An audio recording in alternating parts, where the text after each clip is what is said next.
You're listening to the Huddle Up Podcast with Chad Jensen and Zack Kelberman. Join Broncos Country's deep divers at milehighhuddle.com and sound off. And now it's time to drop some knowledge. Okay, we are live, but we got to let the screen breathe just for a moment here while we bring on the Facebook clan. And it'll be just a moment. You know how it is. We got to let her breathe just for a second. And we are good. Welcome in, everybody, to the Huddle Up Podcast, presented, as always, by Mile High Huddle, powered by Overtime Media. I'm your host, Chad Jensen. With me, as always, my partner in crime, feeling better today. You know him, you love him. He is the deputy editor of milehighhuddle.com and my fellow football priest, Zack Kelberman. Zack, dude, you're feeling better. You're looking better. Good to see you, bro. Appreciate you. You said the Zach Prescott haircut, so I can't get that out of my memory now. Well, you got to take the headphones off to give them the full effect. Take them off just for a sec. All right. Don't avert your eyes, guys. This is real. Don't change your stations. Look at that. Okay, now look. Yeah, see, Zach Prescott. You get the pun, all right? You with us here? Yeah. Looking sharp. High Love and tight, dude. Appreciate you. It's all about high and tight, all right? That's right. So real quick here, we got to get to the Chris Harris thing. That was the freaking title of tonight's stream. It's the thumbnail on the stream. But first, Zach, I got to get your opinion on Garett Bolles expertly trolling the haters. Now, this was yesterday, and I apologize. We streamed yesterday, but I missed this. I didn't notice it till today. But here's, if you guys can remember, there was a meme going around last year around this time, and it was a Valentine's Day card like you would give if you were in third grade to your fellow classmates. And it had a picture of Garett Bolles, and it said, "Find someone who will hold you like Garett Bolles." And then today, let me get down here. Where'd it go? Let me pull this up. He tweeted, come on, it's not wanting to load for me. What's going on? I might have to go straight to Twitter. Let me just go straight to Twitter. Stand by. He tweeted that, man, that sucks. Hold on one second. I want to pull it up. The effect is somewhat lost, but bear with me here, gang. It's worth the wait in case you missed this. Garett Bolles. All right, so here's what it was. So I just want to hold you from hold on. I just want to hold you, but then hold up. That's not even it too. And then he said, "Happy Valentine's Day. Glad I can laugh at this now." So there was this meme, Zach, and then it also up here instead of "I just want to hold you" was "Find someone who will hold you like Garett Bolles." So anyway, just kind of a fun little, I don't know, troll job that was in good spirits. I don't know. I'm happy for the dude. I was going to say he had a lot more restraint than I would have showed in that situation. All the crap, all the flack, all the criticism he took, and then he comes back a year later, and that's what he says. He's very nice about it, but he has that ability right now to flex. I mean, he earned a new contract. He graded out as arguably the best tackle, which is still weird for me to say. Garett Bolles was the NFL's best left tackle, or among the top 5, top 3, whatever, in 2020. He has every right. This is coming from a former Garett Bolles hater. Now I'm a Garett Bolles supporter. He has every right to flex. And if I was him, I would have went a little harder, but A+ tweet, great troll job. I love to see it. I just like that it also shows that my dude has a little pride, and I know that he had some pride, obviously. I mean, you don't make it to the NFL if you don't have a little pride in you, but I just like seeing that. And look, he finished number 3. He was the third highest rated tackle in the game, according to Pro Football Focus. And Zach and I sometimes scoff at the arbitrary nature of PFF grades. It's not the end-all, be-all. But the tape backs up the grades for Garett Bolles. He was straight up snubbed for the Pro Bowl, but it's okay because, it was one of those. It's like if someone goes to prison and then comes back and ends up being like finding the cure for cancer. People don't want to believe it at first. They're like, but wait a minute, wasn't this guy, a criminal, a recidivist? Oh, he cured cancer, and now he's like the new Mother Teresa. It just doesn't compute. And that's the same, Zach, for his peers, Garett Bolles. They're used to this cat being the guy that they're laughing at in the locker room about how he gave him a new set of downs and kept that drive alive and or got us the ball, whatever the case might be. And so they don't put him down. That he's not the first guy that comes to mind when they're doing their Pro Bowl voting at the end of the year. But I think if he can sustain it, and I think he will. What's up, Gary? He could be very well on that on their front of brain this time, or not this time, but at the end of next year. I think to make the Pro Bowl, you have to have name recognition going into a season, and Garett Bolles going into last season had zero. He was always known for the bad parts of his game. Going into this season, though, I believe more fans and definitely more media members and more fellow players around the NFL know who Garett Bolles is. Certainly, he graded very highly this year. He's among the highest paid tackles in the entire NFL. So, yes, if he's at anywhere near how he played this year, he will be a Pro Bowl player, as well he should. That was one of the biggest snubs I've seen, Broncos player or not, Chad, in quite a while. Guys, we're going to continue to talk a little bit about Bolles. We're going to talk about Chris Harris Jr. and his kind of laughing fit at Broncos country over the Deshaun Watson rumors. We're also going to talk a little bit about the Carson Wentz issue that Zach had to report on today, because it's not going away. And is there any there? We'll get to that here in a minute. First, though, we got to say hello and thank you to the presenting sponsor of tonight's live stream podcast, Manscaped. All right, gang, 2020, it is in the rear view mirror. It's officially, 6 weeks now into 6.5 into 2021. Come out of quarantine, put it all behind you, and embrace the new year, new me mindset with Manscaped, which is the best in men's below-the-waist grooming, offering precision-engineered tools for your family jewels. If you let yourself go, even just a little bit in 2020, whether it be quarantine or job or whatever it might have been, Manscaped is here to help you reboot, stay clean, and shaved in 2021, Zach. Yeah, we always talk about, again, we always demonstrate two products, the lawnmower and the weed whacker. I'm holding the lawnmower, as you can see right now. It works for all parts of your body, not just your under parts, not just your undercarriage, but also your face, your back, your neck, your arms. You can see I got my ears lowered today, but after that, I trimmed up a little bit underneath my chin, underneath my neck, around my face. It actually comes in handy more often than you think. It's not just below the belt, it's your entire body. And no matter your comfort level, no matter your occupation, no matter if you're in quarantine, locked up or not, you need to feel good about yourself and be better. And Manscaped allows you, Chad, to do that.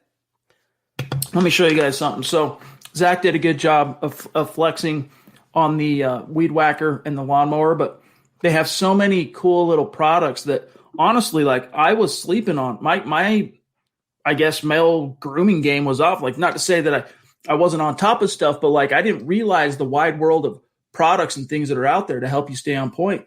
I mean, cologne, that's obvious. We know about cologne, right? Every dude knows about cologne. That's not what I'm talking about. But their cologne, refined, surprisingly good. And then also little things like this, like the crop mop, all right? Anti-chafing, moisturizing, deodorizing, wipes for underneath, and perfect for on the go, like I talked about yesterday. Sometimes you might, get a chance to get to the gym, but then you get the call and you got to go straight back to the office. You don't have time to shower. Keep a crop mop or two in your gym bag. It's going to come in handy. So many, many different products for you to take your manscaping game to that next level. Here's how you do it. You go to manscaped.com, use the code HUDDLE, and you'll get 20% off plus free shipping. And your family jewels, Zach, tell them, they're going to thank you. That's right. Get 20% off and free shipping with the code HUDDLE at manscaped.com. That's 20% off with free shipping at manscaped.com, and use the code HUDDLE. Happy New Year to you and your vital parts. And one little PSA, no, I did not get my hair cut with the Manscaped lawnmower. That was actually professionally done, guys. I paid money for that, but the other grooming parts around my neck that you can't see, my shoulders, I do use that almost every day. Trust me when I say, if you're a guy, it comes in handy. And if you have hair, some guys don't, others do. This is the Overtime Podcast Network. Good to see you, Mark. Appreciate you, bro. Hey, just quick PSA to use Zach's term there. Guys, have you followed our Facebook page? And when I say our, I'm talking about the Huddle Up Podcast Facebook page. If not, get on that. I'll put the link in the description. Giveaways, lots of stuff coming. We gave away 3 items last week to randomly selected, randomly chosen followers, those who are liking and following the page. We're going to continue to do stuff like that each and every week. As long as you're following and liking the page, you're always going to be entered to win in those giveaways. Plus, we have some dedicated content that we're going to be debuting on that page only, and you're not going to want to miss it. We'll always try to promote it and tell everybody about it here on YouTube or Twitch or wherever we might be broadcasting. But if you're following that page, you won't miss anything. Connect with us as well on Twitter, at HuddleUpPod, at Mile High Huddle. Zack Kelberman, my partner, at Kelberman NFL, myself, at Chad and Jensen, and our producer, Buana Beast. He's just a teddy bear, but don't sleep. He will rip your face off, all right? It will happen. He's a sweetheart, though. At John K. MHH. And then, guys, just a quick thing. Check out the merch store. Get some time. HuddleUpPod.com. Get your swag on. Get a hat. Get a T-shirt. Support the cause. And then also, episode 7 of Kelberman's Corner dropping this Sunday at noon on Facebook for supporters only. If you want in on that, go to our Facebook page, facebook.com/milehighhuddle, or go scroll to the bottom where you're at right now in the chat where you type in your comment. There's a little green icon. Click that. You're in like Flynn. We got Kelberman's Corner and some new draft content coming down the pike very, very soon on the draft stuff for our Facebook supporters. But guys, last thing, please subscribe. Please like this video. And the third thing is, look, if we're doing a good job or you appreciate the effort we're putting in, share this video out there. Help us continue to grow and reach new like-minded Broncos fans just like you.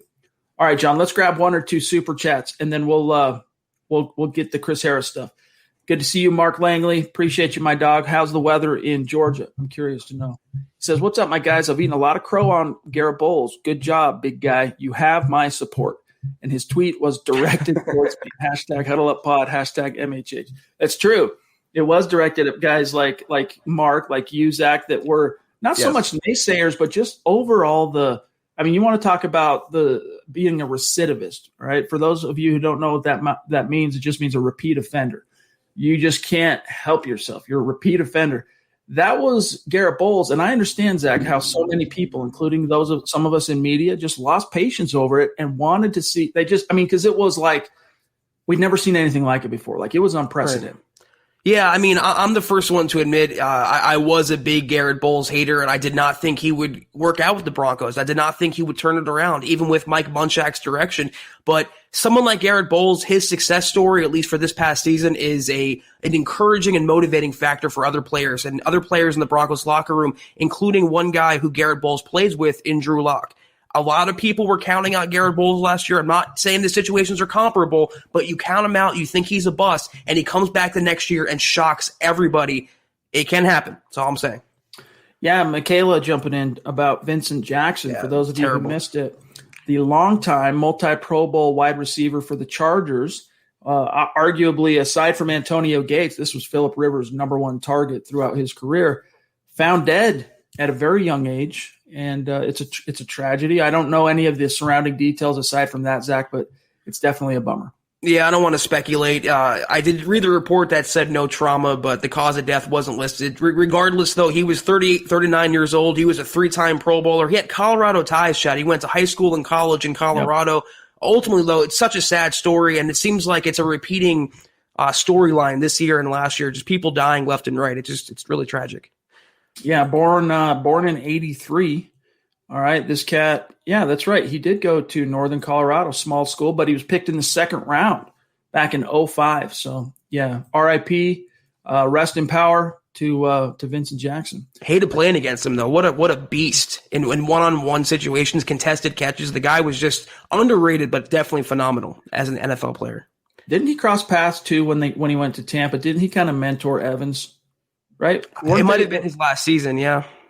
I'm gonna check that out real quick. Vincent Jackson, I want to say, because they're very similar prototypes, right? The Vincent Jackson and Mike Evans. So let's see, he went to Tampa 2012 through 16. So yeah, dude, that's Mike Evans, NFL. Yep, wide receiver. Stand by 1 second, guys. I just want to make sure I'm not tripping on this real quick. Evans was after the same, 2014. So, 2-3 years together. Wow, what a bummer. Tyler, good to see you, my friend, and we appreciate that super chat. Make sure you connect with us on Twitter so we can keep the convo going outside of these streams, and then also we like to be able to tag you and show you some love after each and every stream. He says, just here to apologize for making you read me my drunken super chat last week. Love the chat. Go Broncos.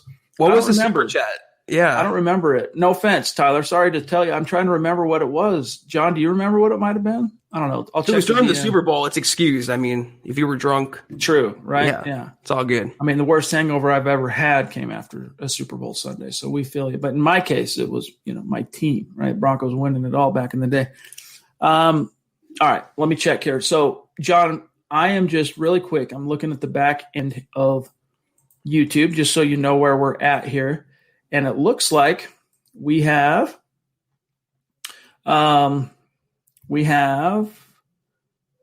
there's where it starts. Sorry. It goes Muhammad, Michaela, Dave, Mark, and then Jason and Levi. So FYI.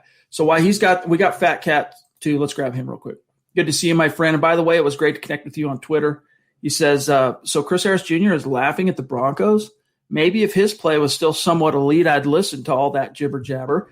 Keep up the good pod, Priest. Hey, thank you, Fat Cats. And again, good looking out. Glad to connect with you. Let's take a look at this article real quick. For those of you that are kind of scratching your heads, wondering what in the Sam Hill we're talking about here with regard to Chris Harris Jr. Chris Harris, who, still has, so many friends in Denver, right, Zach, as far as the locker room, so many buddies, so many ties to the community. Chris Harris Jr., he kind of flamed out toward the end, but he did a lot with the community in Denver, and he's still beloved in the Mile High City. And I think he still keeps a house there too, if I'm not mistaken. Let me find this article. Where'd it go? Is it up here? Where did I put this dang thing? No, that's Bolles. Wentz.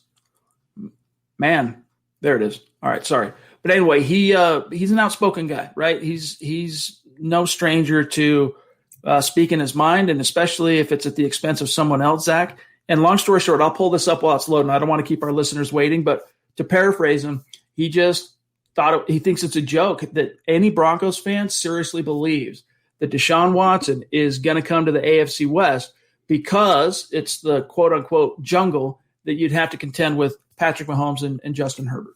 Yeah, but like Fat Cat said, if his play was elite, he'd be more inclined to listen. Even if he was still elite, I wouldn't listen. Worry about your own team. Worry about the Chargers, who the Broncos ended up actually beating, Chaz. So, I think he's still somewhat salty or butthurt or whatever about his divorce from Denver. Even though the writing was on the wall and he couldn't wait to get away, why does he still have the Broncos name in his mouth? Stop talking about the Broncos. Worry about your own team. Worry about your own play. And it was funny because I was watching NFL put out a top 100 plays from this past season.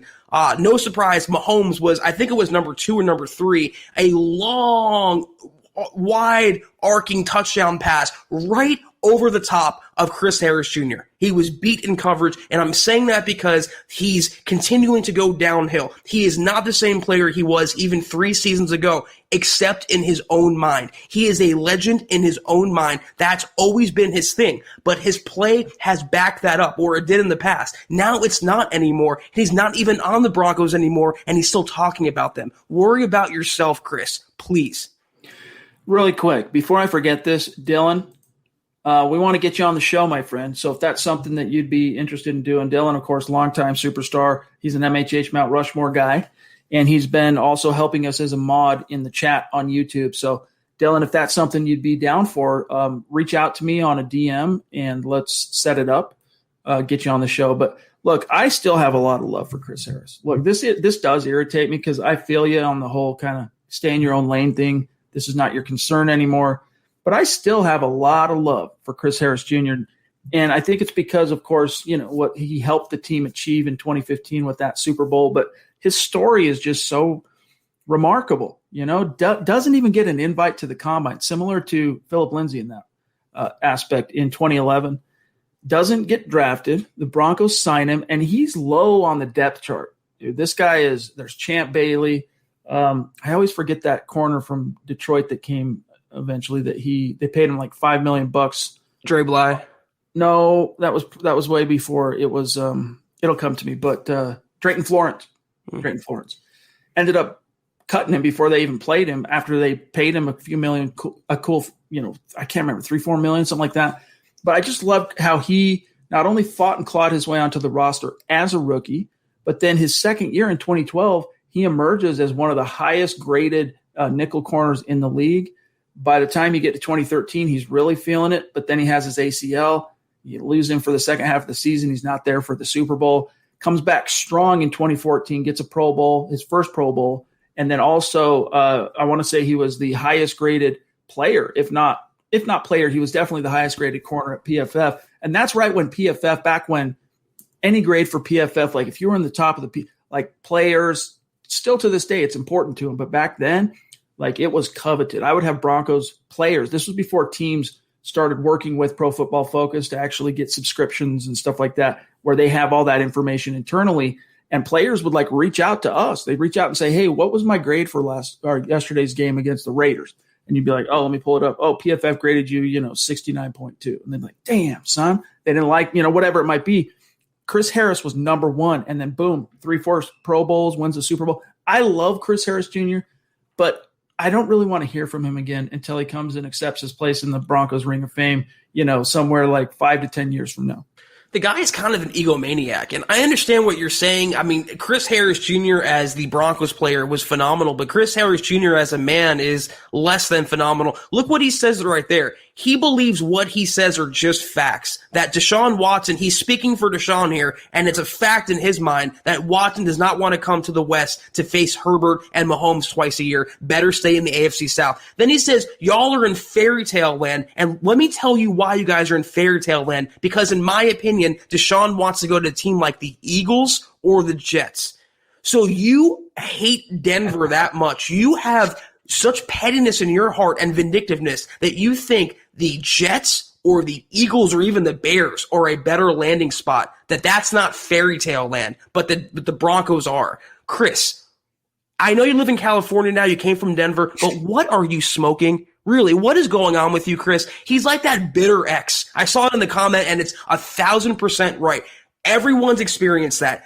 Someone has an ex that cannot let it go. It can be 2 months or 2 years or 20 years down the road. They're still talking about it. They're still replaying situations in their head. They're going on social media. He is that. No former player has been so outspoken against Denver like Chris Harris Jr. And other players have burned way more bridges. But Chris, starting with that $3 million he asked for, and they gave it to him. They acquiesced, and it still wasn't good enough. In his final season, he was going like this, looking around, blaming everyone instead of accepting responsibility for his own actions. And he's doing the same thing now. He thinks what he says goes because, again, he's a legend, but only in here, only in his mind.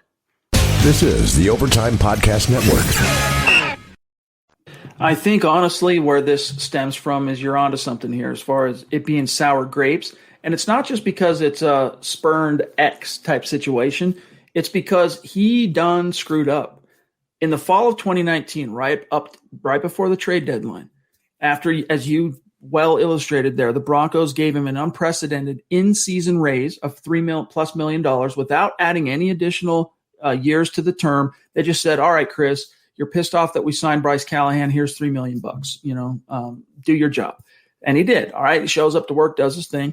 Trade deadline approaches. There were a lot of rumors. I know the Broncos were taking calls on Chris. I'm not sure how actively they were trying to trade him, but it was an issue. It was a subject. And what Elway ended up doing was coming to the table and saying, hey, let's put the trade stuff behind us. Here's an extension, 2 years, $24 million. You'll make $12 million a year. Half of it's guaranteed. He told him to pound sand. He did not take it. He thought he was going to get more on the open market if he could just wait another, 2 or 3 months.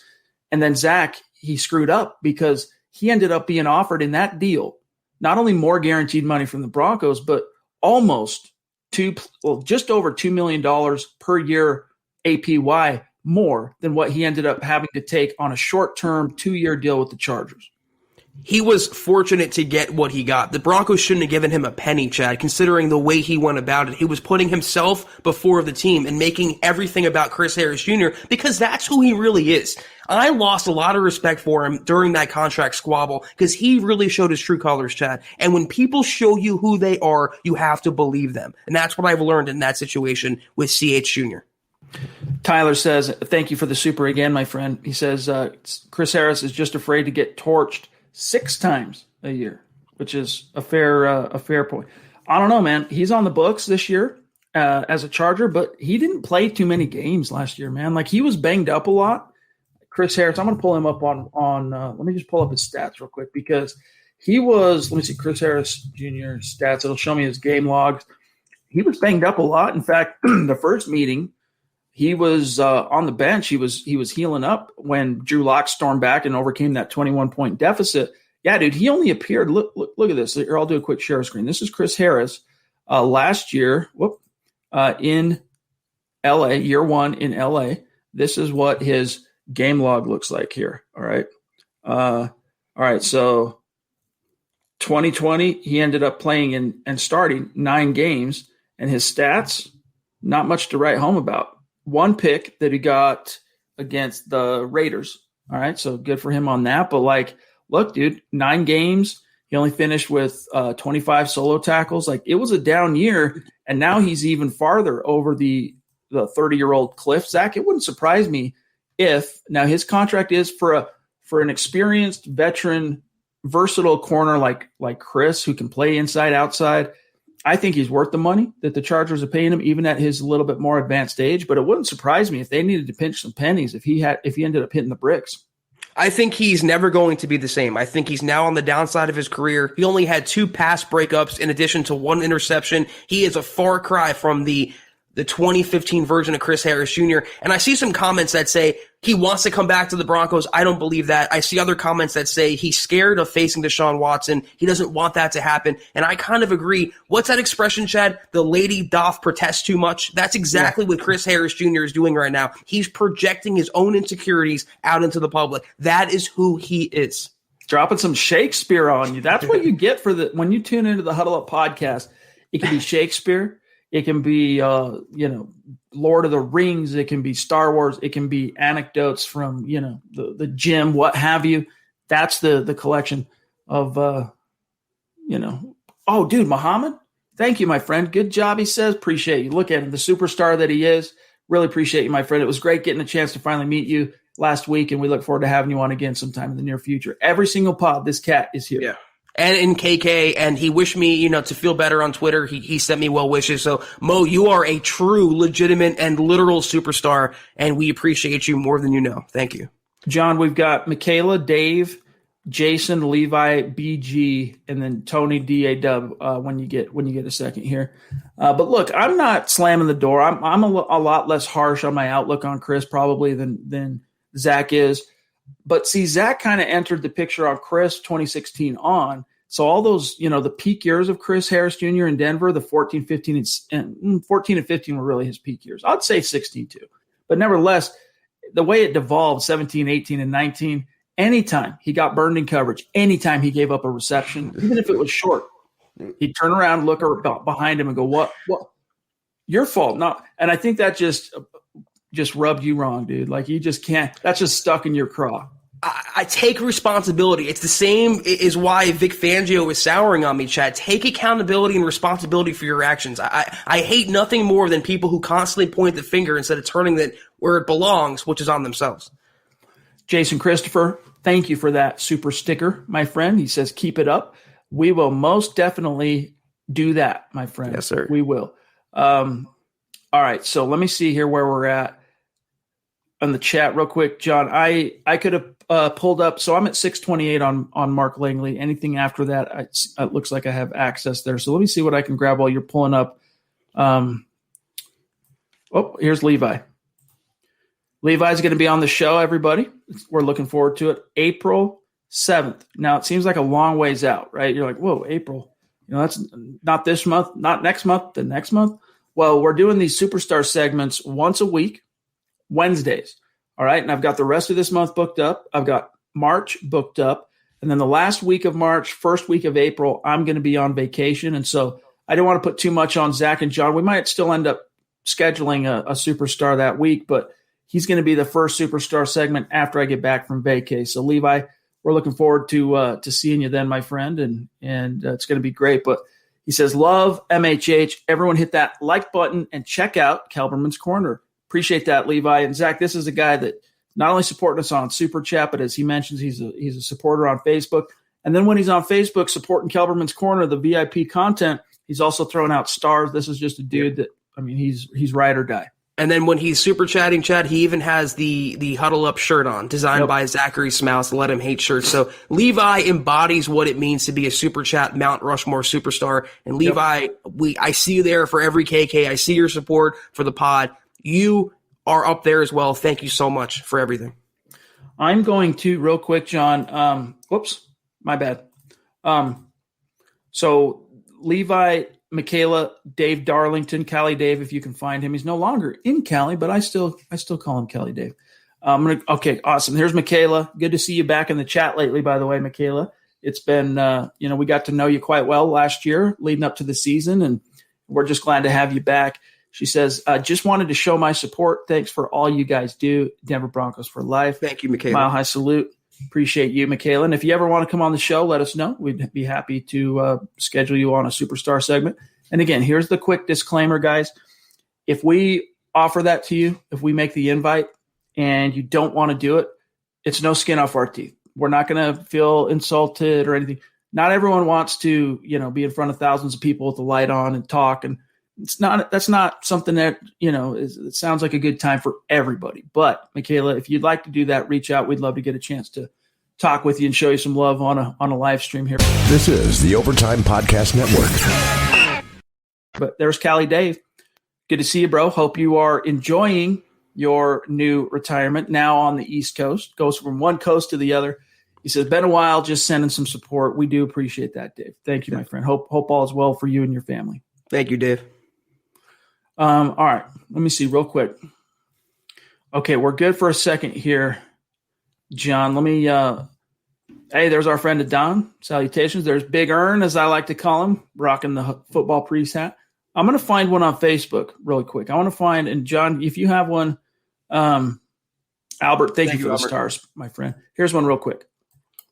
Jared on Facebook goes, who's John on Twitter from MHH? John, now if you're watching on Facebook, you don't see him in the chat probably because he's chatting as Buona Beast. He's not, when he comments, he's not as Mile High Huddle. So he's on YouTube when you see that. But he's the producer of every single one of our live stream podcasts. He keeps the chat going. He engages with all of our great community. And then after every single stream, all right, he downloads the audio, he edits it, puts an intro, puts an outro, and the ad breaks, all the stuff that we have to do to satisfy our obligation with Overtime Media. He takes care of that. And then also, Zach, he makes clips of the Huddle Up podcast, which are a little bit more, digestible. It's an hour-long stream that we do once a day, basically. And he takes little segments and he'll create them and throw them up on YouTube. So that it's really a good advertisement for the show. And it's also little mini conversations that can take place on that topic on YouTube. So that's John. He's MHH pod producer.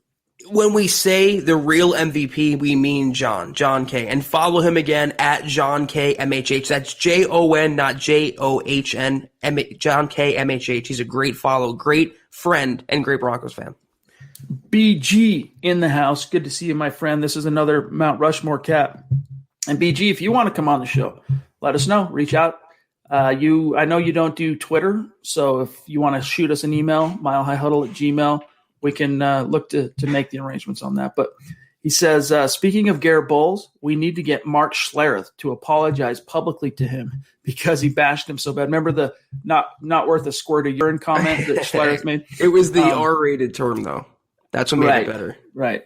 Can we make it happen? No, you can't make it happen. I mean, you could try, but I'm not about to sign off and rubber stamp a MHH community outreach to Schlereth on Twitter to try and get him to apologize. I mean, everyone, if you're in the NFL media game, including Zach and I, sometimes you get things wrong. And when you do, you just got to eat your crow, own up to it, because that's what people want to see. That's what, a lot of times, Zach, people get this wrong. They think if you point the finger or slough off the blame and try to avoid it, that it makes you look better, that you can somehow, maintain the semblance of whatever pride that you had. But actually it works in the reverse. The sooner you own up to something when it's an incorrect take or you were wrong about something, the better, because then that's how you actually gain the respect from people who follow you and read or listen or watch you.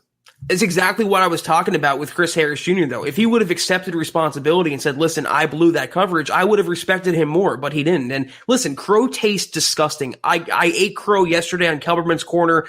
Kim called me out for the Super Bowl. I was wrong about that. I said I was wrong today about Garett Bolles. We all make mistakes. Schlereth, though, was a great Bronco. He's a good Twitter follow, and he happened to be wrong about Garett Bolles last season. So was I. So were a lot of other people, but there's not going to be any movement, Chad, to get an apology from Schlereth to Bolles. I think Bolles, his game spoke for itself. Leroy on Facebook, another one of our very dedicated listeners and members of this community. He likes to live on the Facebook side of things, and we love you just as much, my friend. He says, I'm intrigued about the quarterback from Stanford. I think it's David Mills, right? I think we should draft him and let him battle Drew Lock in camp. He might just beat Lock out. What do you guys think? Well, I'll tell you what, Zach, listen, guys, neither one of us are an authority on David Mills, but I can tell you this. Eric Trickle likes him a lot, right? Eric Trickle has been studying the tape on the 2021 prospects since the last draft ended.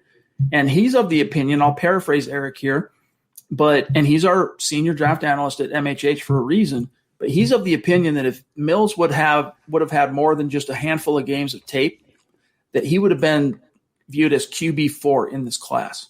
All right. So who's currently viewed as QB4? Trey Lance, right?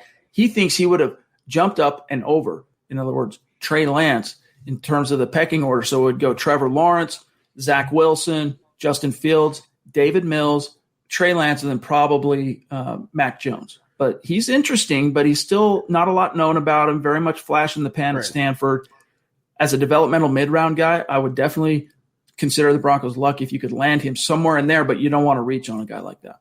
I was going to say, in reality, he's not the quarterback for us. So if they take him in the middle rounds, I think it'd be more competition for someone like Brett Rippon than it would be Drew Lock. The only quarterback that's a rookie coming out that would beat Drew Lock in a fair competition would be one of the four that Chad just named. If they take someone like the Stanford guy, that takes someone like a mid-round prospect, it would be for a backup job. And from there, you never know. But they still need a number two. Driscoll's gone. Rippon's up in the air right now. I think Locke in that situation would be cemented as the starter. Our friend Tony out in Los Angeles, his place of business, Discount Audio and Wheels, DA-Dub in his own way. Discount Audio and Wheels sponsoring the Huddle Up podcast with this very generous super chat. Appreciate you, Tony. And this was a dedicated member of Broncos country. Like, remember Zach last season, for example, we'd get reports from him. Like, he'd travel around to the games. Like, this dude follows the team. Legit. In literal and figurative sense. So, Tony, appreciate you, dog. He says, I'm tired of all the hate. It's called developing a young quarterback.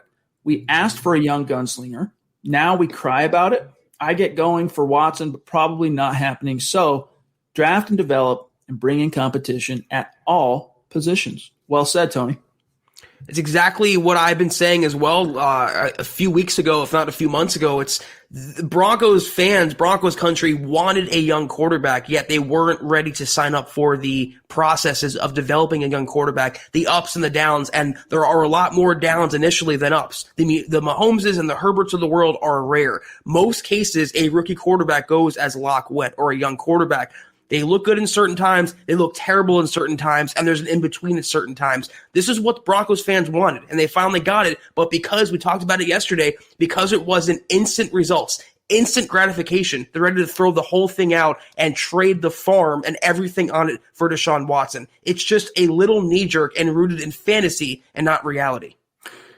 John, while we grab Javon here, Tinks Gaming sent in a super sticker at around 6:44 if you want to get that guy queued up. Javon on Facebook, appreciate you being with us, my friend. Really do.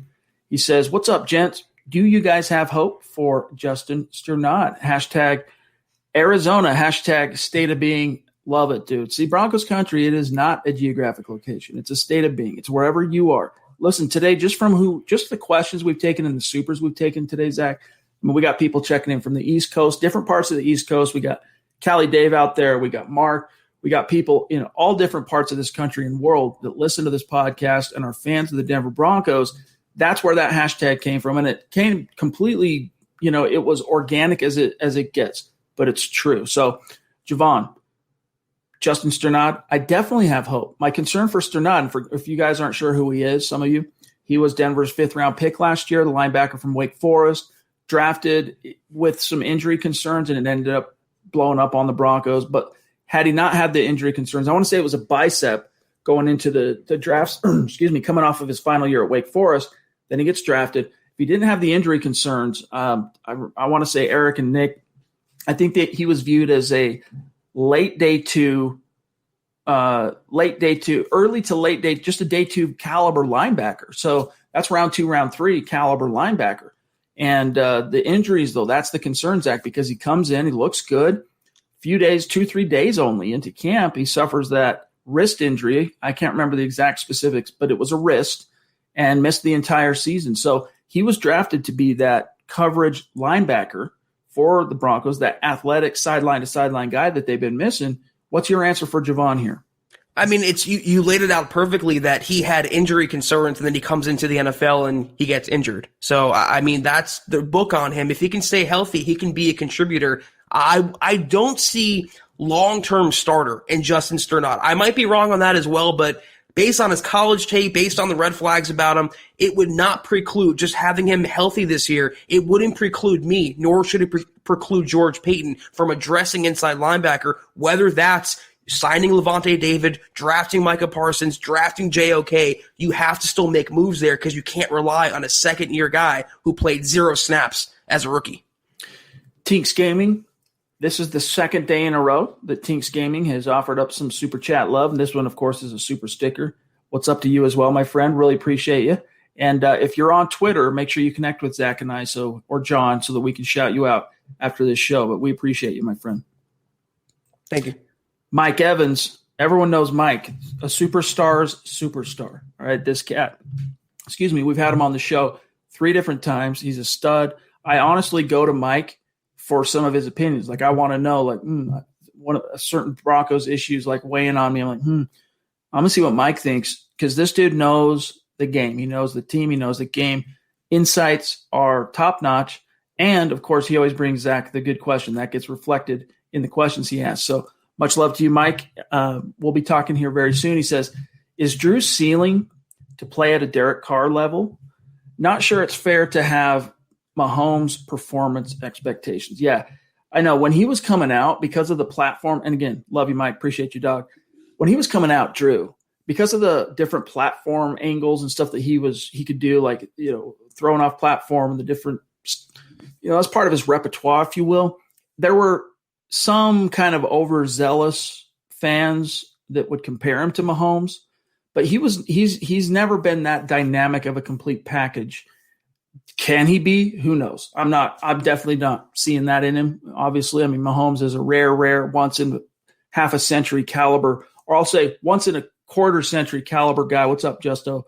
But Derek Carr level as a ceiling, I would say, yeah, that's pretty close to approximating what Drew's ceiling could be, if not maybe more. Like, I could see his ceiling, Zach, being somewhere between a Derek Carr and a Matthew Stafford at Matthew Stafford's peak, if all the dominoes fall the way they need to. Here's what I want to say about that, because I think a Derek Carr comp right now is realistic, and I think that's fair for Drew Lock until proven otherwise. If he grows, he can surpass that comparison, but I believe his ceiling is not just Derek Carr, but 2016 Derek Carr, when that's the best we've seen of Derek Carr to this point in the NFL. And if they can get that level of play where he was he a Pro Bowl or Pro Bowl alternate, or he was close to being that, if they can get that in 2016. All I know is he's got 3 Pro Bowls under his belt. I can check his wiki. That was arguably his best season. If they get that type of season, though, from Drew Lock with the defense and, again, no injuries, no pandemic, that would be a bona fide playoff team. So for right now, for 2021, 2016 Derek Carr, I believe, is Lock's ceiling, and that's very fair. Yeah, 2015 through 17, each of those 3 seasons, he was a Pro Bowler. I'm not sure which of those or how many of those were alternate, where he kind of not so much lucked into the Pro Bowl, but where he wasn't, the first one of the first 3 voted. Jared on Facebook again, he says at number 9 in the draft, the Broncos should move back for more picks. I wouldn't be opposed to it, but it depends on who's on the table, it depends on how the board fell. Right. But I'm holding to the notion, Zach, that at pick 9, the Broncos need to take the best defensive player on their board. And I'm holding to the notion that a trade back is a lot more likely for George Payton than a trade up. He values draft picks again. They're like gold to him. If his guy isn't there at number 9, I would not be surprised if we see a 2019 repeat itself and the Broncos move back in the first round and stockpile more day 2 picks. Real quick, our friend Burn the Guitarist, and I hope I'm not outing you here, but a.k.a. Zach, another Zach. We have so many great Zachs associated with Mile High Huddle. Love it. By the way, your T-shirt is on the way, my friend. We promised you a T-shirt that is ordered and on the way to you. So make sure when you get it, you either shoot us an email or DM. I don't know. Actually, you're not following on Twitter. I don't know if you have a Twitter account, but if you do, DM it. If you don't, email us a selfie with that rocking the swag, and we'll show you some love on Instagram. He says, with that Shakespeare, I'm looking forward to the MHH Theater Company touring around the U.S. Yeah, we'll grab you to play guitar, dog. How's that sound? Shakespeare was the man, though, Chad. He invented so many phrases and expressions and words that we still use today. So a lot of love for Shakespeare. Oh, yeah. Yep. Diamond Rattler, good to see you. Appreciate you being in the chat with us tonight. Here's one from Albert on Facebook. Want to keep it balanced as much as we can with our great Facebook supporters. He says, I have seen several videos on Drew, and he's made progress. We need to give him another season. He has the ability to be a top 15 quarterback. And there are a lot of edifying, educational breakdowns on Drew, film breakdowns on YouTube that you can find. We get asked a lot why we don't do some of those kind of film breakdown videos where you got the all 22 and it's a voiceover kind of breaking things down, rewinding, showing you this alignment, how this play worked. We are working toward that, but the only reason why we're not doing that right now, the reason it hasn't already been done 2 years ago, is just because the NFL is very zealous over their intellectual property and the rights to their stuff. And, you know, we've worked really hard to cultivate this YouTube community, and the last thing we want to do is get a bunch of, YouTube strikes because we ran some NFL all-22 film. So it's something we're balancing. We're trying to figure out a way around that. Stay tuned. Plus, it's also a dime a dozen. How many Drew Lock evaluation videos are out there? How many tape breakdowns? We get on here and we tell you our gut reactions, what we think in our hearts, what we think in our minds, and we give you the honest, objective opinion. One funny trope now, though, Chad, is Drew Lock didn't progress in the second half of the season. The playbook was dummied down. That's why. There is always going to be an excuse or a justification for why Lock is not the answer, and that was the latest one. It's just comical at this point. Well, and another thing, by the way, Isaiah, thank you for the stars. And then, John, I want to grab this one here real quick because it's a good segue. It's interesting how Tony Pauline comes out with that rumor he picked up in Mobile at the Senior Bowl that they had to dummy down the playbook for Drew. And then all of a sudden, you've got, it's like whack-a-mole. Denver media popping their heads up saying, yeah, we always knew. We'd heard and been told. And it's like, No, if that were the case, Zach, other than, like I mentioned last night, there was a point where I can't remember exactly where in the season, but during one of his weekly press conferences on a Thursday, Pat Shurmur, the offensive coordinator, admitted that there were several installs of his offense, so the significant portions of his playbook that he and Mike Shula simply did not have the time and the space to install and teach to the players. Aside from that, there were no reports, nothing, no buzz, no rumor, no anything about Drew Lock struggling to assimilate the playbook, or at least not that I was aware of. And look, our job, Zach and I, especially with what we do at MHH, is to find every nugget of news. And especially if it's incendiary, we look for that stuff. We want that stuff because we know you guys care about it. We want to get it up there. We want it into the the ether, if you will. Nothing that comes to mind. Speaking of nothing, David, appreciate the question here on YouTube. He says Troy Rank from it's not the Denver Post anymore, but from Denver 7. All right. It says Broncos are going after Watson in a trade. No Carson Wentz. Lock's days are numbered. We shall see. But Zach, that is a good segue for your report today, which kind of piggybacked off of what Rank reported on Twitter about Carson Wentz. I'll pull it up. Why don't you let everyone know where the things stand? Because that was a rumor that really went wild over the weekend. Yeah, we addressed this yesterday on KK. Some sect of Twitter, there's, these quote unquote insiders, and everyone with a Twitter account's an insider nowadays, but they said that the Wentz to Broncos is done. It involves a first round pick and Jerry Jeudy, and Troy Rank comes out today and just shoots it down. He says they're not in on a trade for Carson Wentz, and nor should they. I did a whole episode about this with Kim Becker yesterday. They should go nowhere near a broken, damaged goods quarterback like Carson Wentz. The Eagles are holding out for a first-round pick or a package like Matt Stafford. They haven't gotten more than a second-round pick being offered to them, and I said yesterday the Broncos shouldn't even offer that. Not only that, Chad, but you're taking on his contract, which comes with, I believe it's $34 million salary cap number, $128 million contract for a quarterback, again, who got benched by the end of the year. He led the league in turnovers, interceptions, and sacks taken. If you don't like Drew Lock, why in the hell would you want Carson Wentz? Well said. Here's specifically what Rank reported. Quote, Broncos quarterback situation will dominate the offseason discussion. They will pursue Watson if, that's a big if, gang, the Texans decide to trade him. They are not in on Wentz. And this has been echoed by other insiders, including Mike Cliffs, including Benjamin Albright. Locke has handled the noise well. This is new information. In fact, I might write an article about this one sentence in his report here.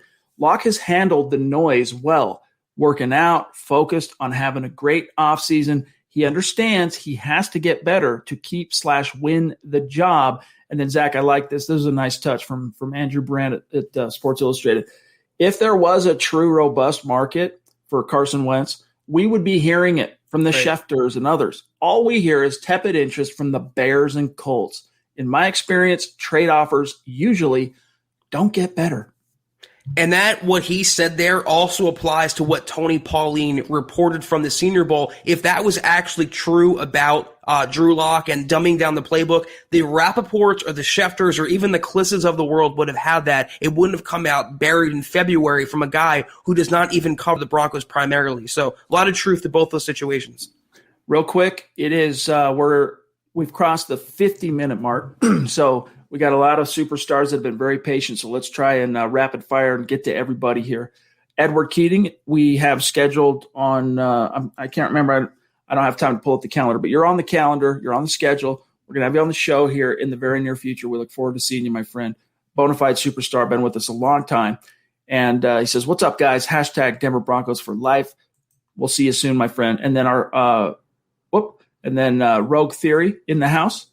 There it is. Leave it there. Sorry, my bad. We'll grab Drew, then Rogue Theory. Drew Love on Facebook. Hey, guys, I'm a new follower and wanted to show you guys love for what you do and how much I love watching your streams. Please let me know how I can support you guys. Drew, thank you, my friend. If you want to support us on Facebook, go to the top of the page right now and click on the big blue button that says Become a Supporter. And you'll be in like Flynn on that. You'll get the not only you're supporting us there, but also I think it's $5 a month. And you get access to Kelberman's Corner, which is every Sunday at noon. It's Zach, it's Kim Becker. Plus, we have other dedicated premium video content that we're going to be dedicating to the supporters and to our YouTube membership here in the very near future. We're going to create a full-blown YouTube membership, different tiers that you get access to this, that, or the other. But for now, it's supporters on Facebook. And, Drew, if that's something you want to look at, just go to our page. At the top, you'll see the big blue button. You're in like Flynn. Rogue Theory has come on strong lately, and we love it. It's been great. He says, steaks, beers, and huddle up pod. Life is good. Keep it up, gents. Yeah, that is good life right there. What kind of steaks, though? And Chad, how do you like your steak cooked? I'm a medium well guy myself. I'm medium rare. Medium rare? Yeah, medium rare. You like it still mooing, I guess. Got you. No, I don't know, man. When I was younger, it's funny because I was so into punk rock and some of the counterculture components to that was not just vegetarianism, but like militant veganism. And I remember I read this pamphlet at a punk rock show one time that one of the bands like threw out into the crowd, and I picked it up and read it. And it was about all this animal cruelty stuff and what happens when they're, factory farmed and all this stuff. And it like screwed with me. I couldn't eat meat for a while, not because it was any kind of like, philosophical thing. It just reading that kind of shocked me. And then over time, as I got older and stuff, like I used to be well done. If I ate a steak, it had to be well done when I was a young buck, which is to me now, I mean, that is just egregious. You can't do it. So it's medium rare for me, Doc. Yeah, it's like leather if you make it well done. And even worse when you drench it in ketchup. Patrick Mahomes.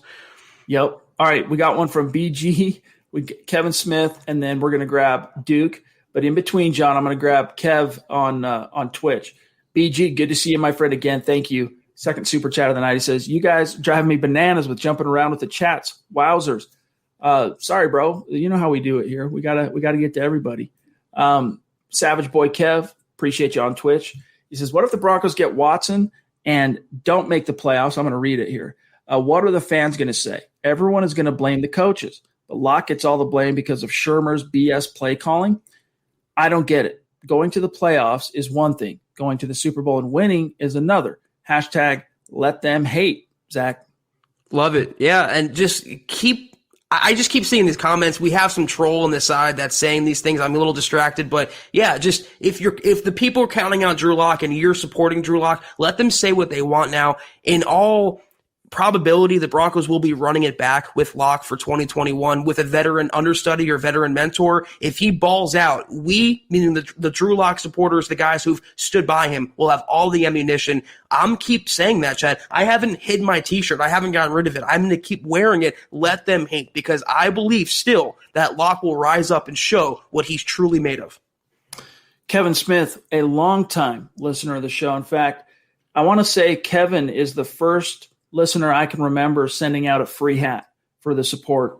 I think he might have been too. He might have won something by Apple Podcast review, which, by the way, you guys are crushing it with the 5-star reviews on Apple Podcasts, man. Thank you for doing that. Keep that coming. But Kevin, good to see you, bro. He says, Chris Harris needs to remember that when you point a finger towards someone, there are 3 pointing back at yourself.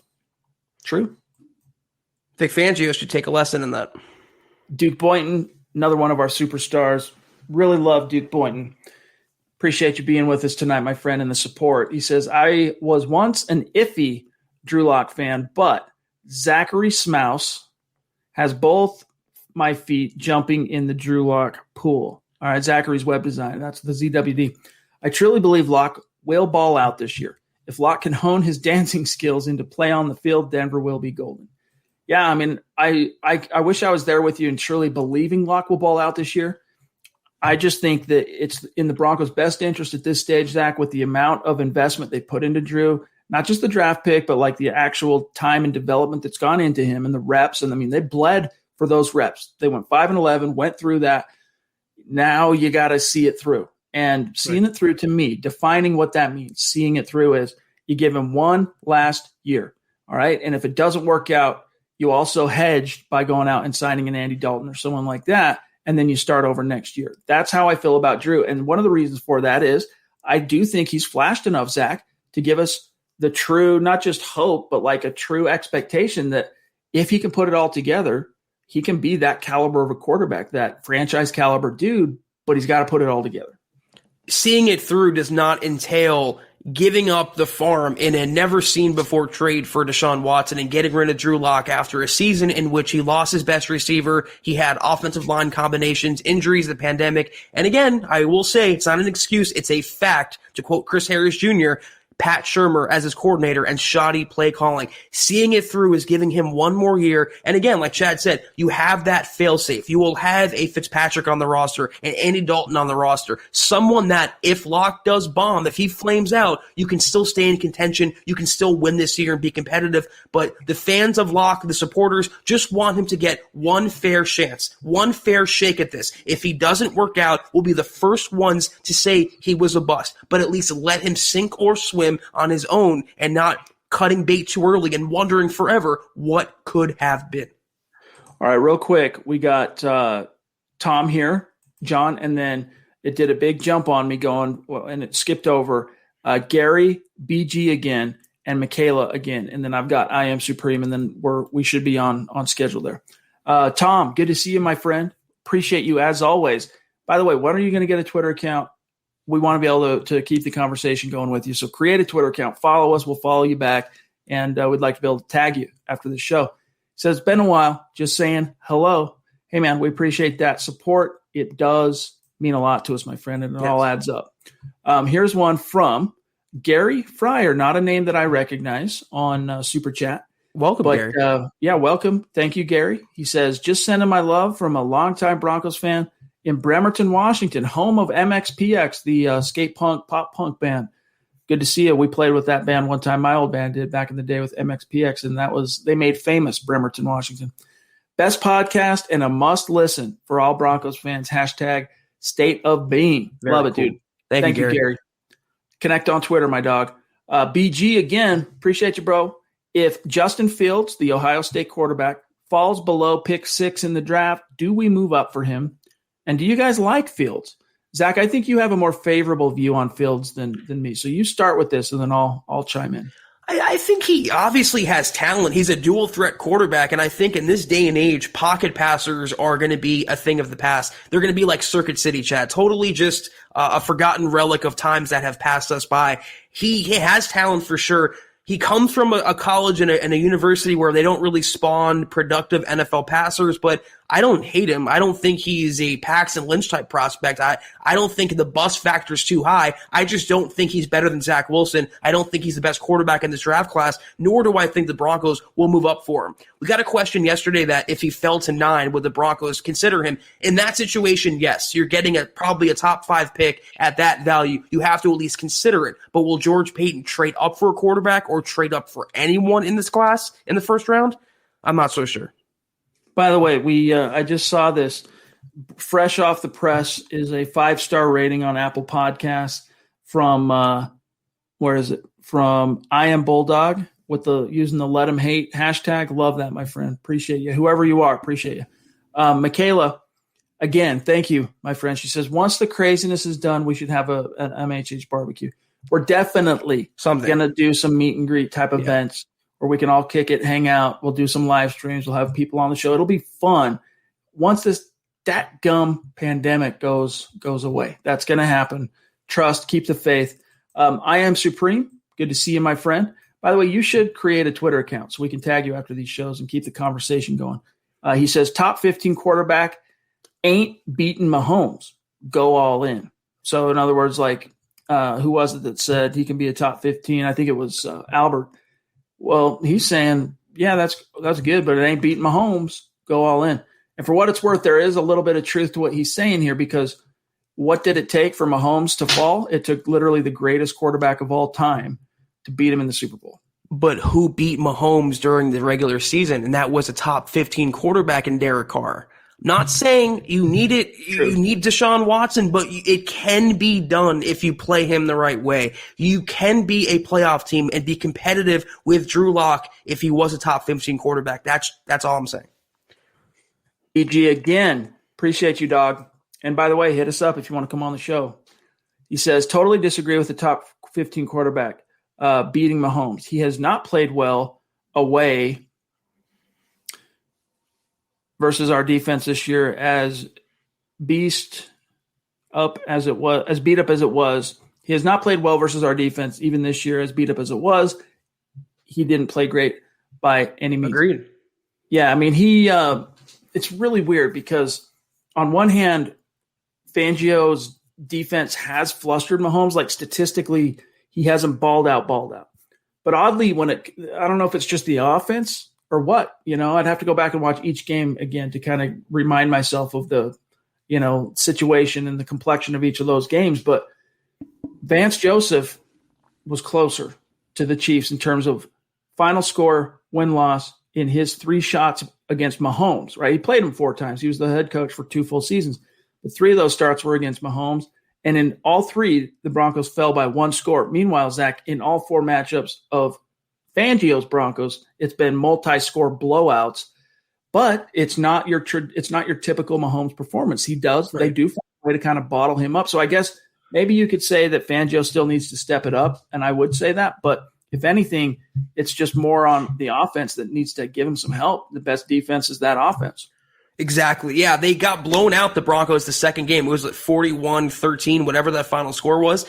But they held Mahomes to 2 meetings combined this year. They held him to 2 passing touchdowns. They got blown out that second game because of the offense, like Chad said, could not get it going. I believe they let up a punt return touchdown that game as well. The wheels fell off for Denver in that second Kansas City game, but that's why you can't just box score watch. You have to watch the game and see how things break down. The Denver defense played well both times to beat Mahomes. If they would have had a top 15 quarterback or a top 15 offense, things could have been different. Mahomes, as amazing as he is beatable. Jared wants to know if we want to go on Broncos country tonight. Much love to Ryan and Ben over there. They do a great job with their show on KOA, and they also do a good job of going around the horn and involving all the different sites. Nick is a regular on Broncos country tonight. I know Lance has made an appearance there, so we appreciate them giving those guys a platform. And I see okay. We definitely have a troll on Twitch, and there's no way to control that through the StreamYard, so I'll have to go on after we're done streaming here, John and Zach, and take care of this joker. All right. I think that's it. I think we're caught up, gang. Let me double check. Let me make sure I'm not missing somebody. I might have had the Kansas City games backwards, but I know the results were the same. Dale at the 11th hour, jumping in. Appreciate you, Dale. He says, I was driving, so I couldn't comment. Best Broncos podcast. Thank you, man. Hashtag poor Chris Harris Jr. Hashtag lock. Hashtag priest. Thumbs up. Hey, thank you, guys. That's got to do it for tonight's episode of the Huddle Up Podcast. Thanks to each and every one of you for giving us some time. If you're on YouTube or Facebook, especially those two platforms, please like this video before you get out of here. You guys have no idea how much that helps us. And Shrek, let me just tell you, all right, we appreciate that. You can't spam the chat like that, dog. If you're sincere, then listen to me, all right? You can't spam the chat the way you were doing with weird off-the-cuff stuff there. Like, keep it respectful, keep it on topic, keep it on point, and we'll talk to you, all right? We'll engage with you, but keep it respectful, okay? Chill Will, good to see you, my friend. You know what I just realized, John? The last time Chill Will did a super chat, we confused his handle with a different with Che something with Che, and so Chill Will was probably going, "Wait, what are you guys talking about?" I think we referenced the Broncos. It dawned on me after when I was searching for him to tag him on Twitter. We were talking about the Bronco man cave, right? And Chill Will's probably like, "Wait a minute, I haven't flexed on any man cave. What are they talking about?" Anyway, Chill Will. Thank you, my friend. Connect with us on Twitter. If you have a Twitter account, we would like to be able to connect with you there and shout you out after the show and keep tabs on you, dog. He says, what's up, guys? All in with Locke. Let's utilize free agency and draft picks to build around Locke. Hashtag believe in 3. I believe. I'm a believer, Chad. I know you are too. I am too. I believe, but I still, I can't go quite so far as my friend Duke Boynton and saying I believe he's going to be the bee's knees this year. I want to believe, but I'm a little more pragmatic on it. But I'm still the optimist, guys. You know how we roll on this podcast. Zach and I are sometimes we have to spit fire and just tell you the way it is, but more often than not, on whatever the issues might be, Zach, we are glass half full. Yeah, that's how I live my life. I know it's how you live your life, Chad. I prefer not to be miserable. And if you subscribe to people on Twitter, if you live your life around Twitter, you'd be miserable all the time. So we like to see things a little more optimistic, but also objective. We're not blowing smoke. We're not homers. We're giving real analysis that sometimes borders on what they consider to be hate or criticism. I'm sure the 99% of you are aware of this, but just in case, because this show is continuing to grow, and the channel, especially on Facebook and YouTube, literally exponentially month over month. So we want to make sure everyone understands how to connect with us. As we said, we want you to connect on Twitter, we'll follow back. But we also, there's 2 ways to keep the conversation going. Social media, connecting with us there, and then on the actual website, milehighhuddle.com. Every single day, we are writing, myself, Zach, Nick, Eric, all the guys, all right, all the staffers, not just the podcast guys, but we have other guys who are doing great work, including one of the superstars came out of the community that has now published 3 articles at milehighhuddle.com in Kenneth Booker. Shout out to Kenneth if you're with us. But this is where you can keep the conversation going, and we want you to. We want you reading the articles, and when you read them, we want you to comment. We want to hear your questions. We want to hear your thoughts on our takes, and if you disagree, we want to hear why. If you agree, we want to hear why. Keep the conversation going over at milehighhuddle.com. And then here's how you follow on Twitter, at HuddleUpPod, at MileHighHuddle, Zack Kelberman, at Kelberman NFL, myself, at Chad and Jensen, Beast on Twitter, at John K, MHH. That's how you connect with us there. And then one last thing, quick reminder, go follow the Huddle Up Podcast Facebook page. We need you guys over there. Let's bump those numbers. In a little over a week's time, we're knocking on 1,000, but we need to bump those numbers. There's tens of thousands of people every single day that listen to or watch this podcast. We need you guys to come follow that page. Give us the love, give us that support so that we can continue to put our plan in place for giving that page some unique content dedicated to that following. So other than that, guys, we got a dip, and Zach, we'll have tomorrow night off. So we'll reconvene on Wednesday where we'll have JT from across the pond on the show. It's going to be a gas, but have a great start to your week, my brother, and sign us off. You too, everyone out there, have a great rest of your Monday. Have a great Tuesday. Hopefully by Wednesday, we have more situations resolved about the quarterbacks or more news coming out. We'll cover everything. 6 o'clock Mountain, 8 o'clock Eastern. Guys, be well. Have a great start to your week. Take care. And as always, go Broncos. You've been listening to the Huddle Up Podcast. Join Broncos Country's deep divers at milehighhuddle.com to keep the conversation going.